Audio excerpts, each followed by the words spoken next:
ईरानी प्रांत जानान में एक बड़ा विस्फोट हुआ है और ईरानी मीडिया के अनुसार कम से कम 14 IRGC सदस्य मारे गए हैं। लेकिन इस विस्फोट के पीछे की वजह अब भी एक रहस्य बनी हुई है।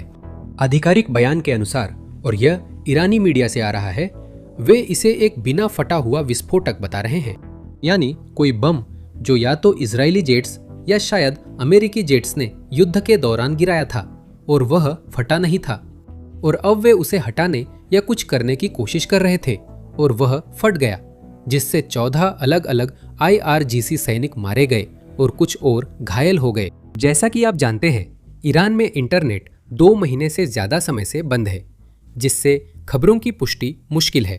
लेकिन ये खबरें ईरानी मीडिया से आ रही है, तो हम मान सकते हैं कि यह घटना हुई थी। लेकिन असल में क्या हुआ था यह निश्चित नहीं है।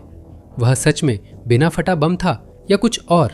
ईरानी मीडिया ने जो सफाई दी है उस पर शक इसलिए है क्योंकि पिछले कुछ हफ्तों में हमने IRGC के सदस्यों से जुड़ी कई रहस्यमयी मौतें देखी हैं। लगता है ये सिर्फ गलतियां नहीं, शायद कोई उन्हें निशाना बना रहा है। लेकिन इसके बावजूद ये सबसे घातक घटना होगी जो हमने 7 अप्रैल को संघर्ष विराम शुरू होने के बाद से देखी है। 14 लोग मारे गए, शायद और भी हों, क्योंकि कुछ लोग घायल हैं और अभी उनका इलाज चल रहा है। कुछ दिन पहले हमें रिपोर्ट मिली थी कि इजराइल वार्ता की विफलता और ईरानी ठिकाने पर फिर से हमलों की मंजूरी की घोषणा करने की तैयारी कर रहा था। ये रिपोर्ट बड़ी बात नहीं थी, क्योंकि ऐसी खबरें हमें इजरायली और अमेरिकी मीडिया से अक्सर मिलती रहती है। लेकिन फिर इजरायली रक्षा मंत्री ने भी ये कहा, हमें जल्द ही ईरान में फिर से कार्रवाई करने की आवश्यकता हो सकती है, ताकि ये सुनिश्चित किया जा सके कि आने वाले वर्षों तक ये शासन इजराइल को धमकी न दे सके। ये कहना नहीं है कि ईरान में जो हुआ वो इजराइल या अमेरिका की वजह से हुआ, लेकिन फिर भी हमें इस पर नजर रखनी होगी। पर हमारे मानने के और भी कारण हैं। शायद ये खुद ईरानी हों, और ये कारण ईरानी राजनेताओं से आता है, जो विद्रोह को लेकर इतने चिंतित हैं कि वे इसके बारे में सार्वजनिक रूप से बयान दे रहे हैं। कल ही ईरानी सांसद साबेदी ने कहा कि अधिकारी युद्ध में अंतर्राष्ट्रीय इंटरनेट एक्सेस सीमित कर रहे हैं, क्योंकि इससे अशांति फैलने का डर है। अगर इंटरनेट को पूरी तरह से फिर से खोल दिया गया तो कुछ भाड़े के लोग जो हथियारबंद भी हैं, इन नेटवर्क्स के जरिए सभाएं आयोजित कर सकते हैं। साबेदी ने 8 से 9 जनवरी के राष्ट्रीय विद्रोह का जिक्र किया, जिसमें सुरक्षा बलों ने हजारों प्रदर्शनकारियों को मारा था। उन्होंने कहा कि पाबंदियां हटने पर ऐसे हालात फिर हो सकते हैं। उन्होंने बताया कि बंदी का आदेश सर्वोच्च राष्ट्रीय सुरक्षा परिषद ने दिया था और यह युद्ध जैसी स्थिति तक लागू रहेगा। ऐसे बयान साबित करते हैं कि हमें यह साबित करने के लिए कहीं जाने की जरूरत नहीं कि ईरानी लोग शासन का समर्थन करते हैं या नहीं। हमारे पास खुद शासन के अधिकारी सार्वजनिक रूप से कह रहे हैं कि अगर इंटरनेट फिर से चालू किया गया तो हमारे यहाँ फिर से वैसे ही विरोध प्रदर्शन हो सकते हैं जैसे जनवरी में हुए थे। वे युद्ध से ज्यादा ईरानी लोगों की चिंता करते हैं। इंटरनेट बंदी से अर्थव्यवस्था बर्बाद हो रही है, फिर भी अधिकारी इसे चालू करने के बजाय प्रदर्शनकारियों की वजह से सत्ता खोने का जोखिम नहीं लेना चाहते। ईरान में फांसियां अब भी दी जा रही है, यानी जनवरी के विरोध प्रदर्शनों में मारे गए जिन लोगों के बारे में हमें पता है, उनकी संख्या में और इजाफा होता जाएगा। कुछ ही दिन पहले ईरान के मुख्य न्यायाधीश का बयान आया था। यह आदमी ईरान के मुख्य न्यायाधीश की तरह है, जो कहता है कि जनवरी के विरोध से जुड़े लोगों को फांसी देना जारी रहेगा। यह लाइव टीवी पर था। लोगों की एक मांग ये है कि लोगों की एक जायज मांग ये है कि जिन्होंने अपराध किए हैं, जिन्होंने दुश्मन के साथ मिलकर काम किया है, जिनके बारे में आशंका है कि वे देश के अंदर और बाहर दुश्मन के एजेंट के रूप में काम कर रहे हैं, उन्हें जल्दी से पहचाना जाए, उन पर कार्रवाई की जाए और तुरंत मुकदमा चलाया जाए। बिल्कुल, ये स्वाभाविक है कि ये सब कानून के अनुसार निष्पक्षता और न्याय के आधार पर किया जाना चाहिए। यही वो चीज है जो दुश्मन बिल्कुल नहीं चाहता। ये नीच अभिशप्त लोग मानते हैं कि उदाहरण के लिए न्यायपालिका उनकी इच्छाओं के अनुसार काम करती है। हम कहते हैं कि उन्हें फांसी न दी जाए। अब कौन होते हैं ये कहने वाले कि उन्हें फांसी न दी जाए? आप गलत हैं ये कहने में कि एक अपराधी जिसने हमारे प्रियजनों, हमारे प्यारे लोगों का खून बहाया है और जो युद्ध के समय असुरक्षा फैलाने की कोशिश कर रहा था, उसे फांसी नहीं दी जानी चाहिए। हम उन्हें कानून द्वारा निर्धारित किसी भी सजा से दंडित करेंगे। हम उन घमंडी लोगों की बातों और चर्चाओं पर कोई ध्यान नहीं देते जो सोचते हैं कि उनके पास अभी भी घमंड की ताकत है, वह ताकत जिसमें वे खुद विश्वास करते हैं।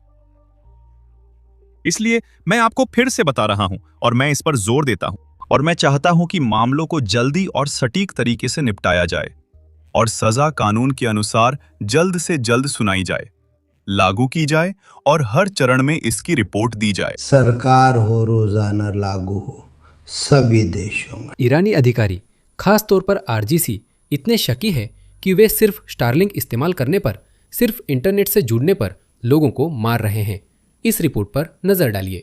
हस्साम अल अदीन, 2 बच्चों के पिता, को स्टारलिंक के जरिए इंटरनेट इस्तेमाल करने पर गिरफ्तार कर पीट पीट कर मार डाला गया।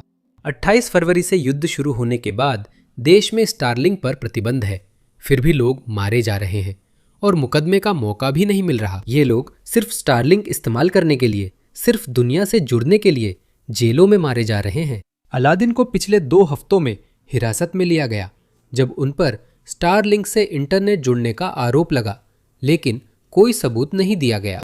उन्हें सफाई का मौका नहीं मिला, न ही वह अदालत गए, जेल में पीटे गए और अब मर चुके हैं। उनका शव जब्त कर लिया गया और परिवार को तब तक वापस नहीं किया गया जब तक उन्होंने एक अनुबंध पर हस्ताक्षर नहीं कर दिए जिसमें लिखा था कि वे इस घटना के बारे में सार्वजनिक रूप से बात नहीं करेंगे।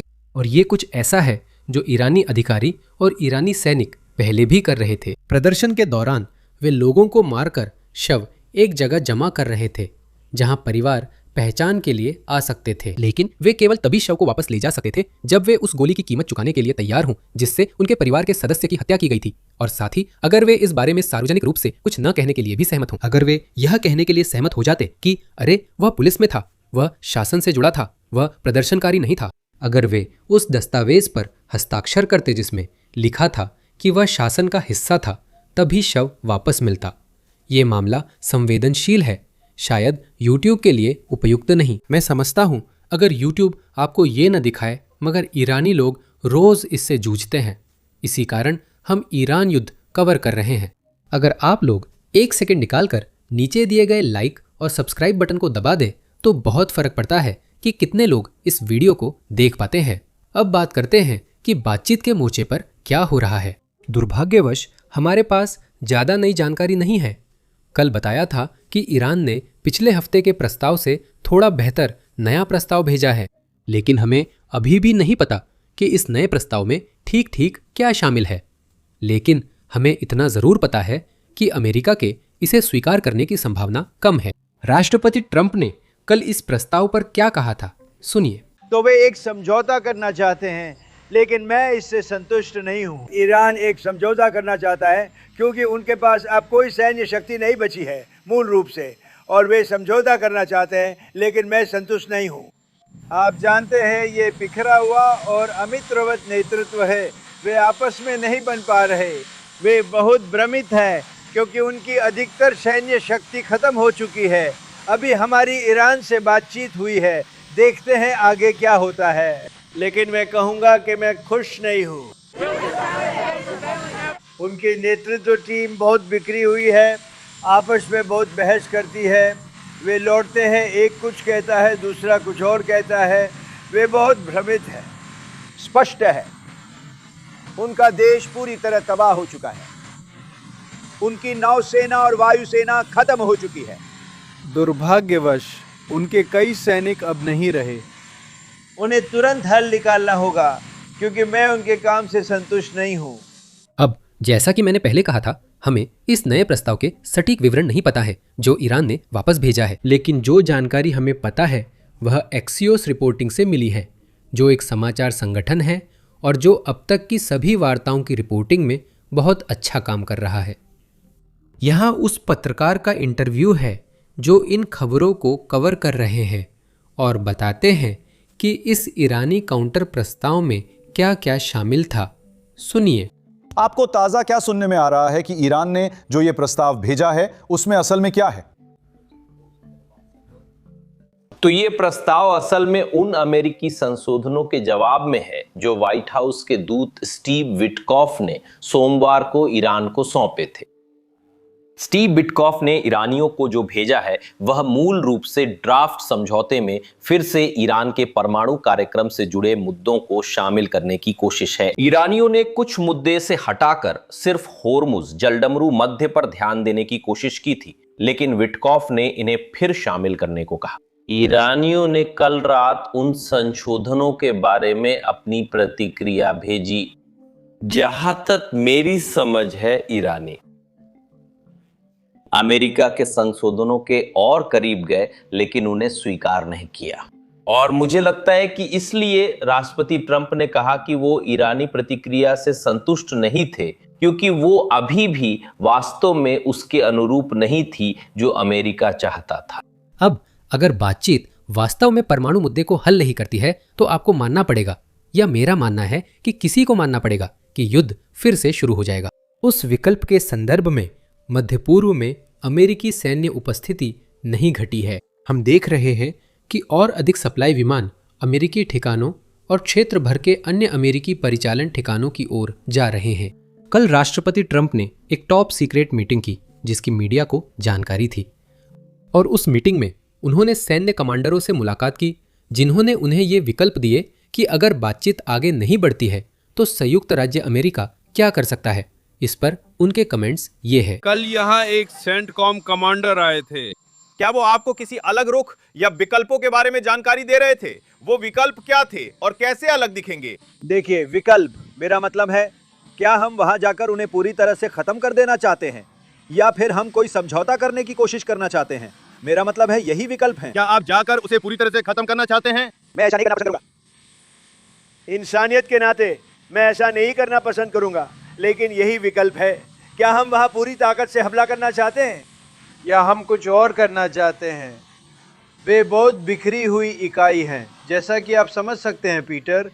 वे आपस में ठीक से नहीं मिल रहे हैं और इससे हमें मुश्किल में डाल देता है। एक समूह समझौता करना चाहता है और दूसरा समूह भी समझौता करना चाहता है, जिसमें कट्टरपंथी भी शामिल है। कट्टरपंथी भी समझौता चाह रहे हैं। वे क्यों नहीं चाहेंगे? उनके पास न नौसेना, न वायुसेना, न ही विमान रोधी रक्षा है। उनके पास कुछ भी नहीं है।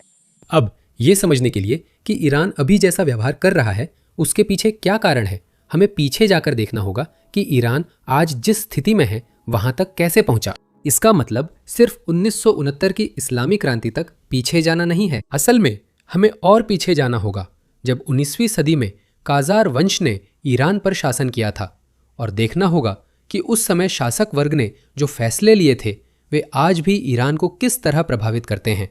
तो अंदाज़ा लगाइए, क्या हम यही अपने बहुभागीय पॉडकास्ट में कर रहे हैं जो आज रिलीज हुआ है। तो अगर आप उन लोगों में से हैं जिन्हें ईरान के इतिहास में और यह जानने में दिलचस्पी है कि हम आज यहाँ तक कैसे पहुंचे, तो जरूर जाकर इसे सुने। आप इसे डिस्क्रिप्शन में दिए गए लिंक पर क्लिक करके देख सकते हैं, या फिर अपनी स्क्रीन पर एंड स्क्रीन पर क्लिक करके भी देख सकते हैं। मतलब अपनी स्क्रीन पर जो वीडियो है उस पर क्लिक करें